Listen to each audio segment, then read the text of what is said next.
তোমাদের সাথে video share করি জবের থেকে, এটা অনেক দিন আগের কথা। আগে আমার একটা পেজ ছিল, তারপর সেই পেজটা অনেক কারণে নষ্ট হয়ে যায়, নতুন করে একটা পেজ শুরু হয়। যখন থেকে আমি ভিডিও বানানো শুরু করি অনেকে অনেক কোশ্চেন করে, তো সেই কোশ্চেন গুলোকে আমি এক জায়গায় করে আজকে উত্তর দেওয়ার চেষ্টা করছি।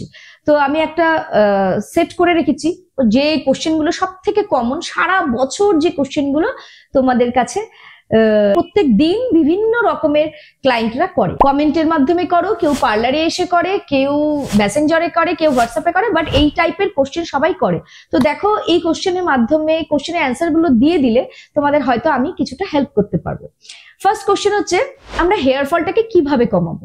যখনই তোমরা হেয়ার ফলটা কিভাবে কমাবে, এটা তোমাকে আগে তোমার কারণটা খুঁজতে হবে যে হেয়ারটা কি, যে আমার হেয়ার ফলটা কি কারণে হচ্ছে। এটা দুভাগে ভাগ করা যায়, একটা ইন্টারনাল, একটা এক্সটার্নাল।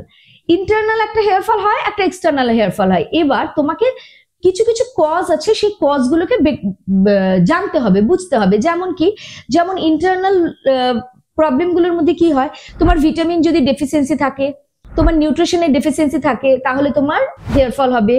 কারো যদি ক্র্যাশ ডায়েটিং করে, কেউ যদি সাডেনলি ওয়েট লস করে, তখন তার হেয়ার ফল হবে। কারো যদি কোনো সার্জারি হয়, তখন তার হেয়ার ফল হবে।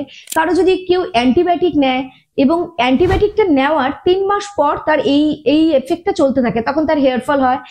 আর কারো যদি, সব থেকে মেয়েদের মধ্যে যেটা অনেক রকমের প্রবলেম, হরমোনাল ইমব্যালেন্স, পিসিওএস এর প্রবলেম, পিসিওডির প্রবলেম, থাইরয়েড, এরকম টাইপের বিভিন্ন স্ট্রেসের জন্য, কারোর ধরো করোনা হলো, কোনো সময় ডেঙ্গু হলো, টাইফয়েড হলো, হিমোগ্লোবিন কমে গেল, এই যে কারণগুলো, এগুলো হচ্ছে ইন্টারনাল রিজন। আরো অনেক কিছু আছে, এই রিজন গুলো হচ্ছে মেন। তোমাকে এই জিনিসগুলো, জিঙ্ক, আয়রন কমে গেল, এগুলো তোমাকে একটু বুঝতে হবে যে এই জিনিসগুলো তোমাকে আগে দেখতে হবে। যখনই হেয়ার ফল হবে তোমাকে আগে মানে নিজেকে চেক করতে হবে যে এই জিনিসগুলো আমার ঠিকঠাক আছে তো।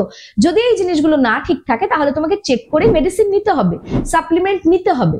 তারপরে সব যখন তোমার ঠিকঠাক থাকবে, তোমার এক্সটার্নাল যে হেয়ার ফলটা সেটা কিন্তু আটকানো যায়। এক্সটার্নালি তুমি যদি ট্রিটমেন্ট করো তখন সেটা তুমি আটকাতে পারবে। এবার এক্সটার্নালি কিভাবে হেয়ার ফল হয় সেটা আমরা বুঝি। যেমন এক্সটার্নালি হেয়ার ফল আমাদের দুভাবে দেখতে হয়, দু রকম ভাবে। একটা হচ্ছে রুট থেকে, আর একটা হচ্ছে আমাদের ব্রেকেজ হচ্ছে কিনা সেটা দেখতে হবে।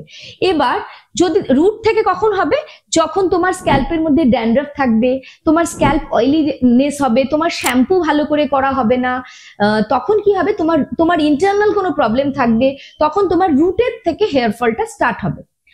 আর এক্সটার্নাল হেয়ার ফলের ক্ষেত্রে আর একটা কি কারণ, আমাদের যেরকম ব্রেকেজটা কখন হবে, যখন আমাদের হেয়ারের মধ্যে আমরা কোনো রং প্রসেসে কোনো কেমিক্যাল ট্রিটমেন্ট করলাম, বাট আনফর্চুনেটলি তোমাকে রং কোনো প্রসেস করে দেওয়া হলো, বা যে প্রসেসটাতে তোমার চুলটাকে কিছু করা হলো, সেক্ষেত্রে তোমার হেয়ারে প্রপার ভাবে যেগুলো স্টেপ বাই স্টেপ মেনটেন করতে হয় সেটা করা হলো না, বা খুব ভালো করে স্টেপ বাই স্টেপ তোমার চুলের জন্য যেটা যেটা দরকার সেটা করা হলো না, রং একটা কেমিক্যাল প্রসেস হয়ে গেল, তখন তোমার হেয়ার ব্রেকেজ হবে, তখন তোমার হেয়ারটা স্প্লিট এন্ডস আসবে।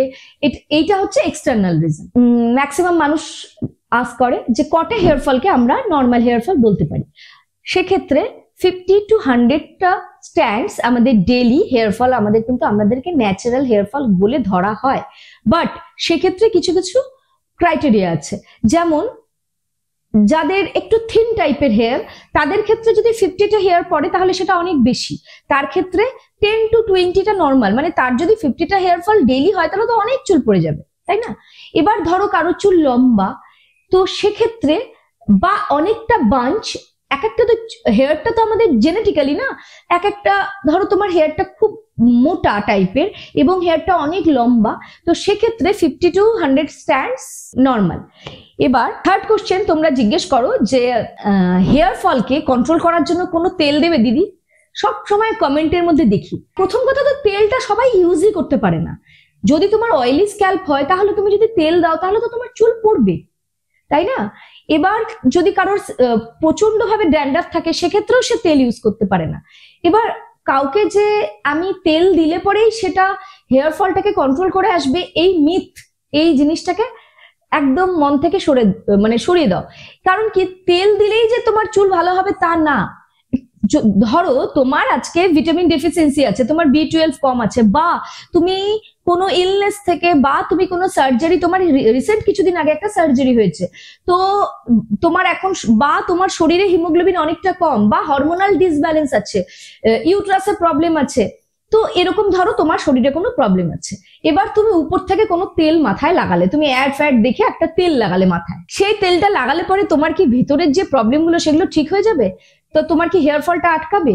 যতক্ষণ তুমি তোমার ভিতরের প্রবলেমগুলোকে ঠিক না করবে, ডেফিসিয়েন্সিটাকে ঠিক না করবে, হরমোনাল ইমব্যালেন্স ঠিক না হবে, ততক্ষণ তুমি যতই উপর থেকে যতই নামি দামি তেল লাগাও না কেন, কোনোদিনও সেটাতে হেয়ার গ্রোথ আসতে পারে না, হবে না। কারণ তোমার তো হিমোগ্লোবিন কমে আছে, তো আমি উপর থেকে তেল দিলাম, সেক্ষেত্রে কি হবে? কখনোই হয় না, এটা পসিবল না।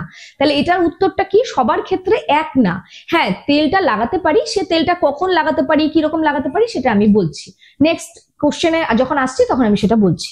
অনেকেই আমাকে তোমরা জিজ্ঞেস করো coconut hair oil, almond hair oil, castor hair oil, এগুলো কি লাগালে পরে হেয়ার ফল কন্ট্রোল করা যায়? এবার এর ক্ষেত্রেও তোমার আগের যে কথাটা বললাম সেটা একই ম্যাটার করে। তুমি কোকোনাট হেয়ার অয়েল লাগাও বা আলমন্ড, ক্যাস্টর যেটাই লাগাও না কেন, এক্ষেত্রে কি হয়, সাময়িকভাবে তোমার হেয়ারটাকে একটু ফ্রিজিনেস কন্ট্রোল করলো, বা তোমার শাইন আসলো, তেল লাগালে পরে চুলটাতে একটা সিল্কিনেস আসবে, শাইন আসবে, চুলটা একটু সফট হয়ে যাবে, হেয়ারটা তোমার হেলদি লাগবে দেখতে, কিন্তু কখনোই এটাকে হেয়ার ফল কন্ট্রোল করার ট্রিটমেন্ট হিসাবে ধরলে চলবে না। কারণ তোমাকে বুঝতে হবে তোমার হেয়ারে তেলটা কতটা দরকার, তেল লাগানোটা প্রয়োজন কি প্রয়োজন না। অনেকেই দেখবে বলবে যে আমার তেল লাগালে পরে প্রচুর হেয়ার ফল হয়, তো কেন হয়? ওটা যদি ওর অয়েলি স্ক্যাল্প হয় তাহলে তেল লাগালে তার হেয়ার ফল হবে। এমনি তো নর্মালিও সবারই একটু তেল লাগালে পরে হেয়ার ফল হয়, তবে সবার ক্ষেত্রে যেটা সেটাই হেয়ার ফল হবে তা না, ওটা ম্যান টু ম্যান ভ্যারি করে। কারো কারো ক্ষেত্রে তেল লাগালে হেয়ার ফলটা অনেকটাই কন্ট্রোলে চলে আসে, আবার কারো কারো ক্ষেত্রে ওটা সম্পূর্ণটা ডিপেন্ড করে তোমার স্ক্যাল্পের উপর। সবচেয়ে কমন কোশ্চেন যেটা প্রত্যেকটা কমেন্টের মধ্যে আমি পাই, best shampoo for hair fall.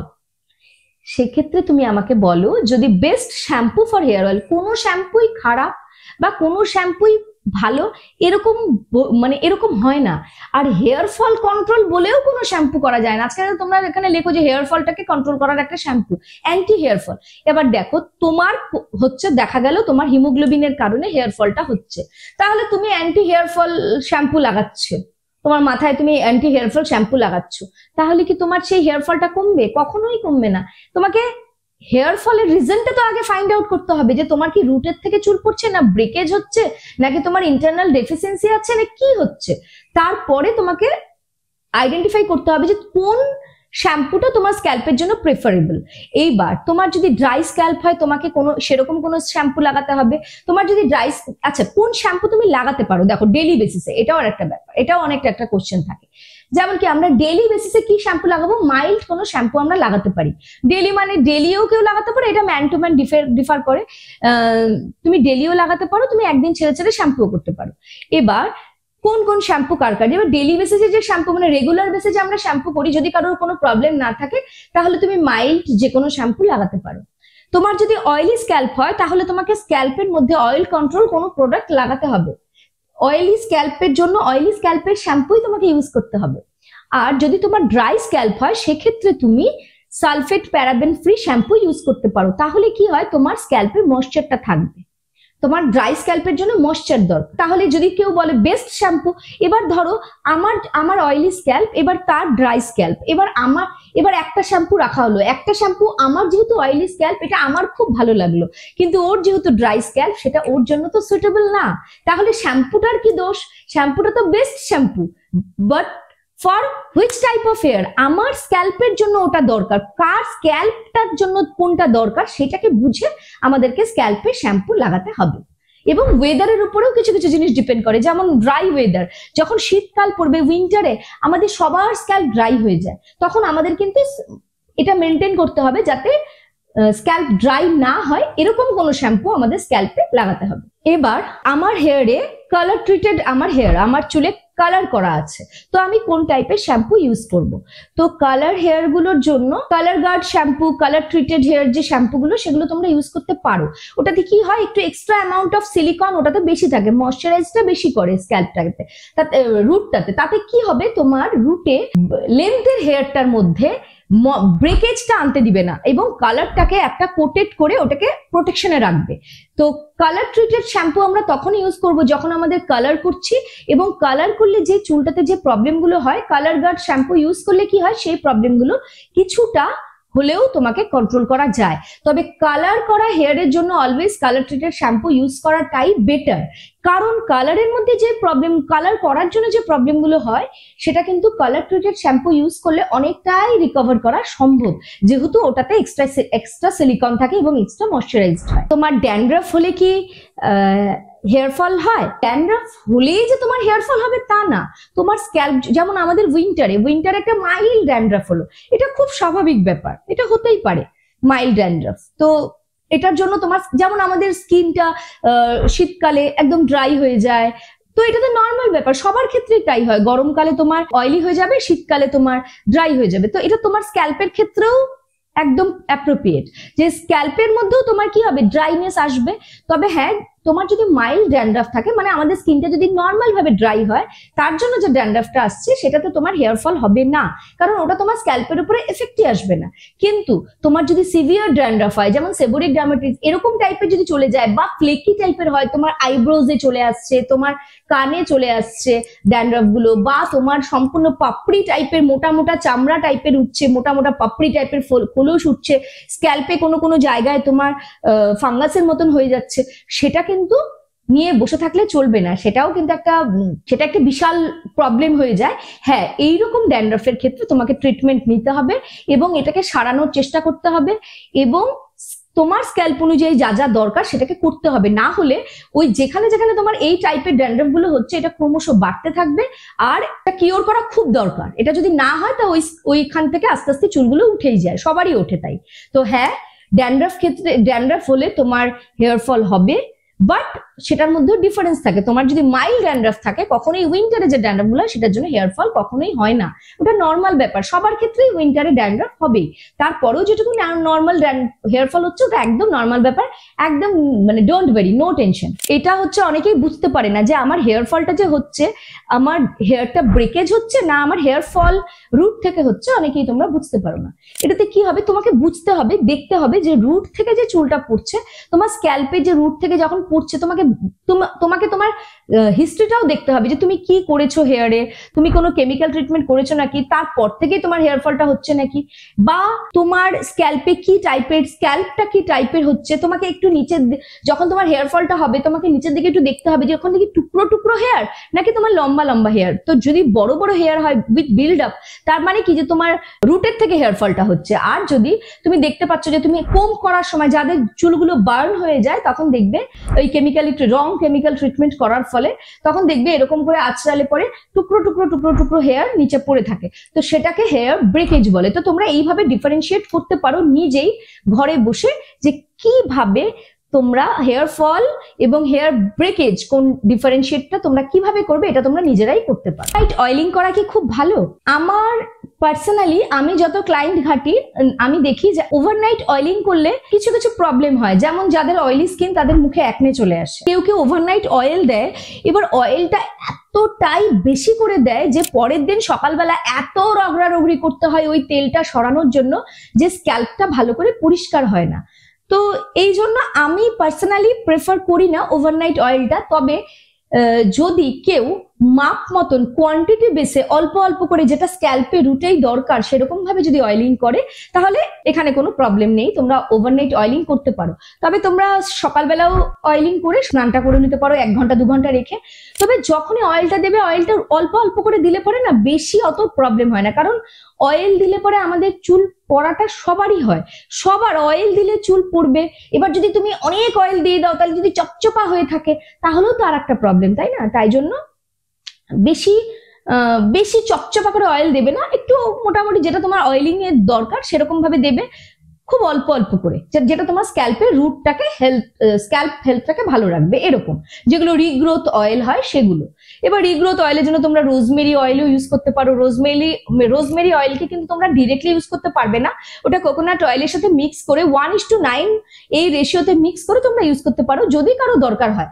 Otherwise তো যাকে যেরকম ভাবে দেওয়া হয় সে সেরকমই, মানে না বুঝে শুনে কিছু একটা ইউজ করে নেওয়াটাও ব্যাপার, কারণ সবার স্ক্যাল্প আলাদা আলাদা, সবার স্ক্যাল্পের জন্য কিন্তু সবকিছু না। এটা কারোর থেকে তুমি পরামর্শ নিয়ে তবেই তুমি এগুলো ইউজ করবে। অয়েল, ওভারনাইট অয়েলিং এর ক্ষেত্রে তুমি করতে পারো যদি তুমি কোয়ান্টিটিটাকে মানে বুঝতে পারো যে হ্যাঁ আমি এই কোয়ান্টিটি একদম অল্প অল্প করে তুমি ইউজ করেছো, তাহলে ইটস গুড। বাট তুমি যদি মনে করো যে একদম জাম্পি করে একদম তেল তেল মাথায় সম্পূর্ণ দিয়ে রেখে দিলে, পরের দিন সকালবেলা তোমার শ্যাম্পু করতে গিয়ে অর্ধেক চুল উঠে গেল, তাহলে তো মুশকিল। কারণ তোমার অয়েলটা দিলে তোমার গোড়াটা আরেকটু নরম হয়ে যাচ্ছে। আর যদি কারো অয়েলি স্ক্যাল্প হয় সেক্ষেত্রে তো একদম না। কোশ্চেন যে আমি কি করে চুল লম্বা করব? এবার দেখো, এটা একটা মানে কমন কোশ্চেন, যার যেরকমই হেয়ার থাকে তার সে জিজ্ঞেস করে আমি কি করে চুল লম্বা করবো। দেখো, সবার যে চুলটা, আমাদের সবার যে মাথায় আমাদের যে হেয়ারটা, এটা জেনেটিক্যালি আসে। তোমার চুলের উইড, তোমার চুলের সম্পূর্ণ মানে রুট থেকে নিয়ে লেন্থ অব্দি তোমার চুলের কোয়ালিটি, তোমার চুলের টেক্সচার, তোমার স্ক্যাল্প, এগুলো না একটা জেনেটিক্যালি ভাবে আসে এবং তোমার শরীরের উপরেও কিছু ডিপেন্ড করে। তোমার যদি ইন্টারনাল প্রবলেম থাকে সেগুলোর উপর ডিপেন্ড করে। মেইনলি তোমার স্ক্যাল্পের যে হেয়ারটা যে আছে সেটা তোমার জেনেটিক্যালি তুমি পেয়েছো। এবার কারোর চুল কি হয়, এইটুকু জায়গায় এসে আর লম্বা হতে চায় না। এবার তুমি মনে করছো যে কোনো তুমি হেয়ার গ্রোথের ট্রিটমেন্ট নিলে বা তুমি কোনো কিছু লাগালে তোমার চুল এই অবধি চলে আসবে, এটা আসে না, কোনোদিনও আসে না। কারণ তার জেনেটিক্যালি তার এইখানে অবধি হেয়ার থাকবে। কারো দেখবে জেনেটিক্যালি কারো চুল পড়ে যায়, তো ওটা পড়ে গেলেও তুমি ওটাকে আটকাতে পারবে না, ওটা পড়বেই। কারণ জেনেটিক্যালি তোমার চুলটা যতটা থাকবে ততটাই তোমার ফলিকলস অ্যাক্টিভ হয়ে তুমি এসছো পৃথিবীতে, এবং সেরকমই তোমার চুলটা থাকবে। আজকে আমার চুলটা আমি যেরকম আমার জেনেটিক্যালি আমি যেরকম চুলটা নিয়ে এসেছি, আমি যদি চাইলেই ভাবি আমার চুলটাকে আমি কোকড়া করে ফেলবো, এই মোটা করে ফেলবো, বেনিটা এই মোটা হবে না। কারণ আমি আমার একটা জিন ক্যারি করছি আমার বংশের, আমার বাড়ির বংশের, তো সেই হিসাবে আমার চুলটা তৈরি, এবং আমার যেইটা আমার হেয়ার আছে আমাকে সেটা নিয়েই সন্তুষ্ট থাকতে হবে, অতিরিক্ত চাহিদা করলে হবে না। তবে হ্যাঁ, তোমাকে কি করতে হবে, যে হেয়ার গ্রোথটা যাতে ভালো হয় সেদিকে তোমাকে স্ক্যাল্পটা ভালো রাখতে হবে। আর লাস্ট কোশ্চেন, যেটা সবচেয়ে common question, always common question, যে আমরা শ্যাম্পু কিভাবে কতদিন করব এবং কিভাবে করব। দেখো, শ্যাম্পুটা কয়দিন করবে, এবার তোমার হতে পারে তোমার বাইরে কাজ, তুমি সারাদিন ধুলাবালিতে আছো, তাহলে তোমাকে শ্যাম্পু প্রতিদিনই করতে হবে, কারণ তুমি সারাদিন এমন প্রফেশনে মানুষ থাকে। এবার কেউ থাকছে, এবার তোমার স্ক্যাল্পটা কতটা নোংরা হচ্ছে তার উপরে ডিপেন্ড করে যে তোমার চুলটা কতটা নোংরা হয়েছে তোমাকে ওয়াশ করে। জেনারেলি আমি সাজেস্ট করি 1 দিন 2 দিন পরপরই শ্যাম্পুটা করে নেওয়া উচিত, যাতে স্ক্যাল্পটা আমাদের ভালো থাকে। আর এরকম স্ক্যাল্পটা যদি যাদের মাইল্ড ড্যান্ড্রাফ থাকে না, যাদের অল্প অল্প ফ্লেকি ড্যান্ড্রাফ থাকে, তারা যদি একটু ভালো করে শ্যাম্পুর ডিউরেশনটা বা শ্যাম্পুর ফ্রিকোয়েন্সিটা একটু বাড়ায়, 1 দিন 2 দিন পরপরই একদম ঠিকঠাক করে নেয় স্ক্যাল্পটাকে ভালো রেখে, তাহলে না তোমার অটোমেটিকলি তোমার স্ক্যাল্পও ভালো থাকে, তো এটাতে তোমার কোনো অসুবিধা হবে না। তো তুমি স্ক্যাল্পটা ভালো রাখার জন্য তুমি কি করবে, শ্যাম্পুটা যেদিন মানে যত তাড়াতাড়ি সম্ভব করে নেবে, ওই 1 দিন 2 দিন পরপর। তবে যারা বাড়িতে থাকে তাদের একদিনই করতে হবে বা প্রতিদিন করতে হবে বা একদিন ছেড়ে করতে হবে, এরকম না, তোমার যখন প্রয়োজন তখনই তুমি করো, এরকম ভাবে তোমাকে মেনটেন করতে হবে। আশা করি সব কোশ্চেনের অ্যান্সার আমি এই ভিডিওটার মধ্যে দিয়ে দিতে পারলাম, সব কোশ্চেনের অ্যান্সার তোমরা পেয়ে গেলে। আর আরেকটা কথা, তোমরা অনেকেই বুঝতে পারো না তোমাদের অ্যাকচুয়াল হেয়ার ফল কোনটা, ন্যাচারাল হেয়ার ফল কোনটা, আর তোমাদের এক্সট্রা হেয়ার ফল কোনটা। তো তোমরা যদি চুলটা যখন আমরা শ্যাম্পু করি, সবাই অনেকেই বলে শ্যাম্পু করার সময় আমার অনেক হেয়ার ফল হচ্ছে, তো এটা সবসময় জানবে শ্যাম্পু করার সময় প্রত্যেকটা মানুষেরই হেয়ার ফল হয়। কেন হয়, যে তুমি মাথাটা পরিষ্কার করার জন্যই তুমি শ্যাম্পুটা করছো। তো তোমার যদি স্ক্যাল্প থেকে যে চুলগুলোর আয়ুটা শেষ হয়ে গেছে সেটা তো পড়বে এবং নতুন চুল গজাবে, এটাই তোমার সাইকেল, একটা চুল যাবে আর একটা চুল গজাবে। তো তুমি যদি শ্যাম্পুটা করো তখন যে চুলটা পড়ছে ওটার জন্য তো মায়া করে কোনো লাভ নেই, এটা তো প্রত্যেকটা মানুষের হয়। তোমার শুকনো চুল কটা পড়ছে এটা তোমাকে কাউন্ট করতে হবে। আর অলওয়েজ সিরাম দিয়ে চুল আঁচড়াবে, অটোমেটিকলি তোমার লেন্থটা ভালো থাকবে, জট লাগবে না, জট জোরে ছাড়াবে না, আর প্রেশার করবে। বলা হয়েছে সবাইকে প্রেশার করবে। Thank you. কেমন লাগলো ভিডিওটা জানাবে কমেন্টে, যদি তোমাদের উপকারে আসে তাহলে অবশ্যই শেয়ার করবে। Thank you.